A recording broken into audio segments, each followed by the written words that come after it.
ওং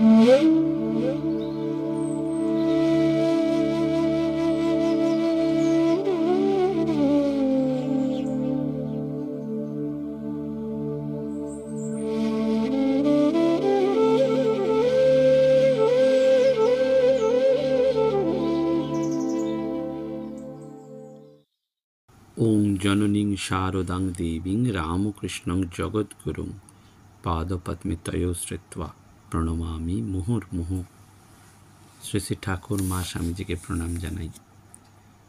প্রাণারাম বাংলা ইউটিউব চ্যানেলে সৎকথায় প্রতিদিনের মনন এই ধারাবাহিক অনুধ্যানে আজকে আমরা ব্রহ্মবিদ্যা বিষয়ক যোগশাস্ত্র শ্রীমদ্ ভগবদ্ গীতা নিয়ে একটু স্মরণ মনন করব। স্বামীজি গীতাকে বেদের সর্বোত্তম ভাষ্য বলে উল্লেখ করেছেন এবং সনাতন বৈদিক সমাজে গীতার স্থান এত উচ্চ যে দেখা যায়, উপলব্ধি করা যায়, গীতা হচ্ছে প্রস্থানত্রয়ের অন্যতম। প্রস্থান মানে যাওয়া, গমন করা। যে শাস্ত্রবিদ্যার সাহায্যে আত্মজ্ঞানের পক্ষে গমন করা যায় তাকেই প্রস্থান বলা হয়। সেই জন্য ঋষিরা তিনটি প্রস্থান তুলে ধরেছেন: উপনিষদ, ব্রহ্মসূত্র এবং গীতা। এবং প্রাচীনকাল থেকে এই প্রস্থান ত্রয়ের শ্রবণ মনন নিদিধ্যাসনের দ্বারাই আমরা এগোতে পারব। এবং গীতার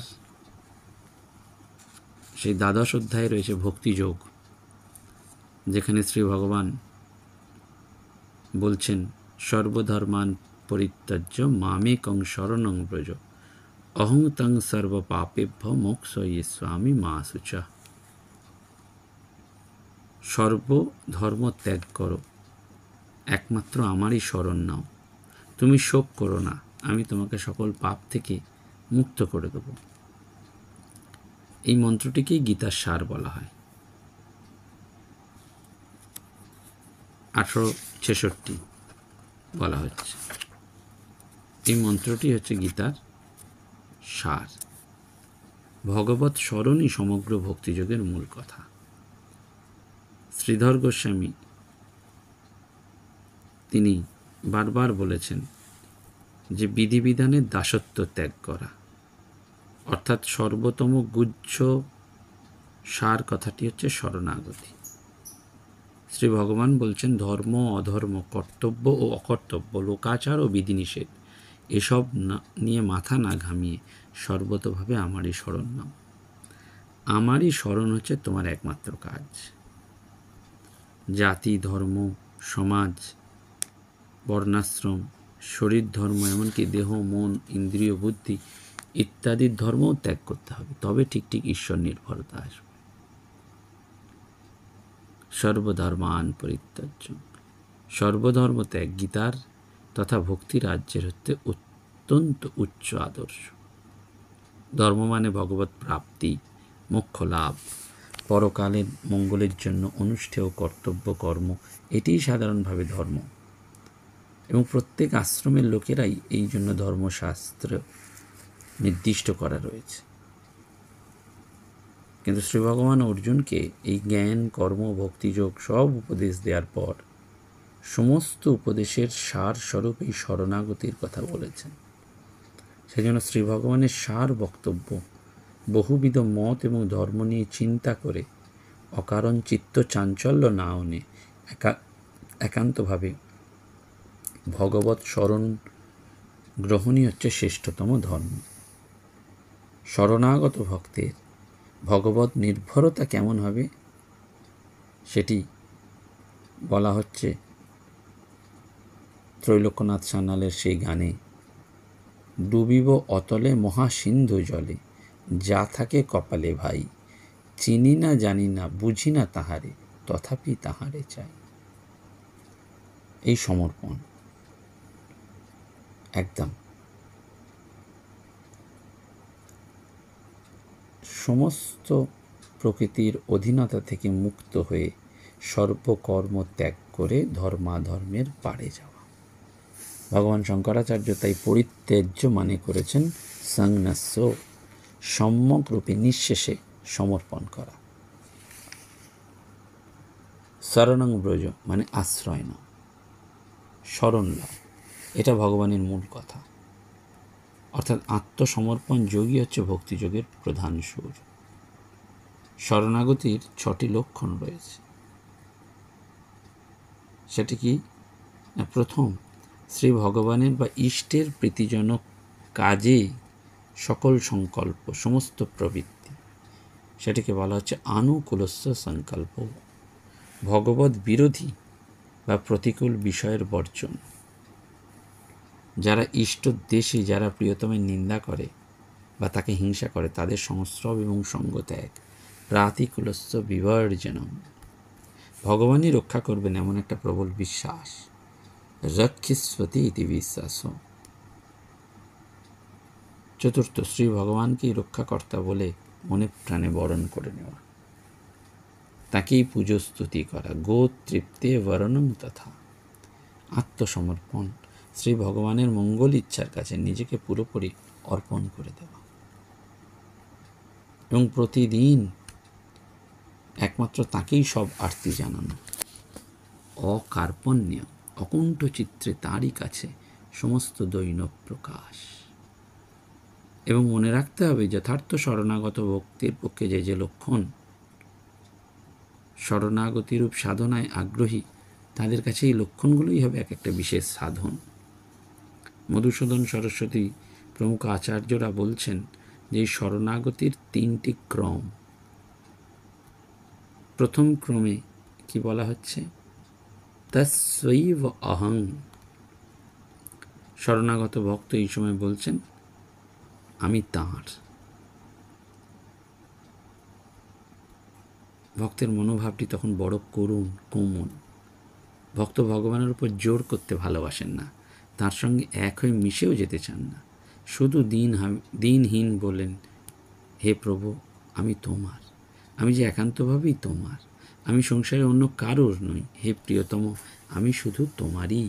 প্রারব্ধ বশে আমি যে কোনো অবস্থাতেই পড়ি না কেন, আমি যে তোমারই। ঘোর দুর্বিপাকেও পড়ে যেন তোমাকে না ভুলি। স্ত্রী, পুত্র, কন্যা এরা কে কার, সবাই ত্যাগ করলেও আমি যে কেবল তোমারই থাকব। আমি জানবো তুমি তো আমার, সবই জানো। সকলে ছেড়ে গেলেও তুমি আমাকে কখনো ছেড়ে যাবে না। আমারে তুমি কিসের ছলে পাঠাবে দূরে, আবার আমি চরণ তলে আসিব ঘুরে। অর্থাৎ আমি তোমার, আমি তোমারই, শুধু তোমারই আমি। এইটি প্রথম। শরণাগতির দ্বিতীয় ক্রম হচ্ছে মামাই বাসৌ, আমারই তিনি। সেই অবস্থায় ভক্তের ভাব, তুমি তো শুধু আমারই গো। অতএব তখন ভগবানের ওপর মান, অভিমান, জোর, জুলুম, আবদার সব চলে। এবং শ্রী ভগবানও তখন প্রিয় ভক্তের প্রতি বলেন, তোমার এই রাগ, অভিমান আর ভৎসনা আমার কাছে বেদস্তুতি অপেক্ষাও মিষ্টি। সংসারে বহুবিধ জ্বালা রয়েছে, কিন্তু ভক্ত সর্বদা অনুভব করেন শ্রী ভগবানের মঙ্গল হস্তই তাকে রক্ষা করছে। সেই জন্য দুঃখের মাঝে শুধু নয়, সুখের মাঝেও, সুদিনেও ভক্ত তাঁর উপস্থিতি অনুভব করেন। তিনি সত্যি সত্যি বোধ করেন তুমি আমারই। নিকটেই থাকো আর দূরেই যাও, কাছেই আসো অথবা নাই আসতে পারো, আমি জানি তুমি ছাড়া ক্ষণকালও নও। ব্রজগোপিনীরা কৃষ্ণের হাত ধরেছেন, যেতে দেবেন না, কিন্তু চপল কৃষ্ণ জোর করে হাত ছাড়িয়ে নিচ্ছেন। তখন ক্ষুব্ধ গোপিনীরা বলছেন, গায়ের জোরে আমাদের হাত ছাড়িয়ে চলে যেতে পারলে এতে আর আশ্চর্য কি? যদি হৃদয় ছেড়ে চলে যেতে পারো তবেই বুঝবো তোমার পৌরুষ। পদ্ম কোমল আর ভ্রমর তার তুলনায় কত শক্তিমান। কঠিন কাঠকেও সে চিড়ে ফেঁড়ে ভেতরে ঢুকে যায়, কিন্তু সন্ধ্যায় যখন পদ্মের পাপড়ি বুঝে যায় তখন ভ্রমরও কিন্তু তার মধ্যে আটকে পড়ে। অমন যে ক্ষমতাশালী ভ্রমর, সেও কিন্তু কোমল পদ্মের প্রেমবন্ধনে এমন বাঁধা পড়ে যায় যে পাপড়ি কেটে বেরিয়ে আসতে পারে না। পদ্মের কোমল দলে ভ্রমর এতটুকু আঁচড়ও বসাতে পারে না। প্রত্যেক গোপিনীদেরও সেই গৌরব, কৃষ্ণ গৌরবিনী। গোপিনীরাই তাই অনুভব করে, হ্যাঁ গো জানি জানি তুমি সবই পারো, কিন্তু তবুও তুমি যে একান্তই আমার। সেজন্য এই সময় শরণাগত ভক্ত বলেন, আমাই নইলে ত্রিভুবনেশ্বর, তোমার প্রেম হতো যে মিছে। শরণাগতির তৃতীয় ক্রম, স এব অহম, তিনি আমি, অর্থাৎ আমিও তিনি এক। ভক্ত এতকাল নানানভাবে পুজো করছে, কিন্তু এখন সেই চরম অবস্থায় তার পায়ে অর্ঘ্য দিতে গেলেই সে ফিক করে হেসে ফেলে, তার গলায় মালা পড়াতে গেলেই বুকে জড়িয়ে ধরে আলিঙ্গন করে। ভক্ত শুনতে পায়, হ্যাঁ গো, এখনও কি তুমি আমায় এমন করে পর ভাববে আর দূরে সরিয়ে রেখে পূজা করবে? না গো না, এবার এসো তুমি আমাতে আলিঙ্গিত থাকো নিত্যকালের জন্য। বিষ্ণু পুরাণে আছে, যমদূত, মৃত্যুপতি যম তার দূতকে বলছেন, দেখো স্থাবর জঙ্গম সৃষ্টির সবই, এবং আমি নিজেও সেই অদ্বিতীয় পরম পুরুষ পরমেশ্বর বাসুদেব। এরকম স্থির সুনিশ্চিত ভাব যার হৃদয় সর্বদাই জাগ্রত, তুমি তাকে দূর থেকেই পরিত্যাগ করো, এহেন জ্ঞানী ভক্তের কাছে পর্যন্ত যাবে না। ভগবান শ্রীরামকৃষ্ণদেব বললেন না, ঝড়ের ইঁটো পাতা হয়ে থাকতে। কথামৃতের এই বাক্যটি ভক্তি রাজ্যের অতুলনীয় সম্পদ, শরণাগত ভক্তের কাছে দিগদর্শন। সংসারে তো সবসময় এলোমেলো ঝড় বইছে। এই সংসার ভোজনশালা থেকে উৎক্ষিপ্ত এঁটো পাতা ছাড়া ভক্ত আর অন্য কিচ্ছু নিয়ে ভাবেন না। সেজন্য কথামৃতে রয়েছে না, ঝড়ের ইঁটো পাতাকে কখনো ঘরের ভেতর নিয়ে যায়, কখনো আস্তা করে। হাওয়া যেদিকে যায় পাতাও সেদিকে যায়। তোমাকে এখন সংসারে ফেলেছেন, ভালো এখন সেই স্থানেই থাকো, আবার যখন সেখান থেকে তুলে উঠছে ভালো জায়গায় লয়ে ফেলবেন, তখন যা হয় হবে। সংসারে রেখেছেন তা কি করবে?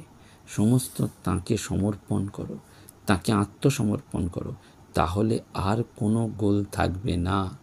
তখন দেখবে তিনিই সব করছেন, সবই রামের ইচ্ছা। অত্যন্ত সরল প্রাণস্পর্শী ভাষায় এই হলো শরণাগতির সাধন উপদেশ। শরণাগতি আদৌ নিষ্কর্ম ভাব নয়, শরণাগতি হচ্ছে নিষ্কামক্রিয়তা, ফলাকাঙ্ক্ষা না রেখে কাজ করে রাখা। খেলাতেই সুখ, জেতার চিন্তা নয়, হারার দুর্ভাবনাও নেই। শরণাগত ভক্ত জানেন, আমি ভগবানের হাতের পুতুল মাত্র। এত যে খাটছি, তবু হয়তো তার কাছ থেকে প্রসন্নতার জয়মাল্যখানি নাও পেতে পারি, তা নাই বা পেলাম।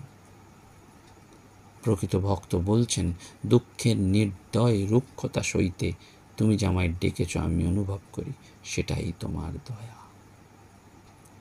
রামকৃষ্ণদেব আরও সুন্দর করে বললেন, বেড়ালের ছানা কেবল মিউ মিউ করে মাকে ডাকতে জানে, মা তাকে যেখানে রাখে সেখানেই থাকে। কখনো হেসেলে, কখনো মাটির ওপর, কখনো বা বিছানার ওপর রেখে দেয়। তার কষ্ট হলে সে কেবল মিউ মিউ করে ডাকে, আর কিছু জানে না। মা যেখানেই থাকুক এই মিউ মিউ শব্দ শুনে এসে পড়ে। তাই শরণাগতি হচ্ছে সকল গতির শেষ গতি। সংসারের সমস্ত সুখে সমস্ত দুঃখে শরণাগত ভক্তের এইটি চিন্তা, যে জানি না তুমি আমায় কোথায় নিয়ে যাচ্ছ, কোন পথে চালনা করছো। তব গতি নাহি জানি, মম গতি তাহাও না জানি। জানি না, আমার যেন কাজ নেই, তবে আমি এইটুকু সার জেনেছি যে আমি তো একা নই। তুমিও যে রয়েছো আমার সাথে সাথে, চলছো আমার পায়ে পায়ে, এই আমার সান্ত্বনা, সাহস এবং শক্তি। সংসারে তুমি আমার কাছে শান্তি হয়ে আসনি, এসেছো শ্রান্তি হয়ে। তোমার কৃপা আমার কাছে এসেছে কষ্টের রূপ ধরে। আমার চারদিকে আঁধার, তবুও জানি এই কষ্টকর আঁধার হয়ে তুমি তো আমাকে নিবিড়ভাবে বেষ্টন করে রয়েছ। তোমারই আলিঙ্গন সুখ, তাই তো আমাকে অন্য দুঃখ সব ভুলিয়ে দিচ্ছে। কিন্তু তোমারই করাঘাত পেয়ে যখন কান্নায় আকুল হই, তখনই তা হয় প্রেম সঙ্গীত। নিজের অহংকার আহত হলে যখন আমি কাঁদি, তখন তা বৃথা আর্তনাদ। কিন্তু তোমায় করাঘাত পেয়ে যখন কান্নায় আকুল হই, তখন তা আমার হয় প্রেম সঙ্গীত। তৃপ্তি আমার অতৃপ্তি মোর, মুক্তি আমার বন্ধন ডোর, দুঃখ সুখের চরম আমার, জীবন ও মরণ হে, আমার সকল গতির মাঝে পরম গতি হে। এই যে তাঁর ইচ্ছাটিকেই বারবার আমাদের জীবনে যুক্ত করে দেওয়া, সেজন্য ভক্তির স্পর্শমণিতে কয়লাও সোনা হয়ে যায়। অনন্য ভক্তি চাই।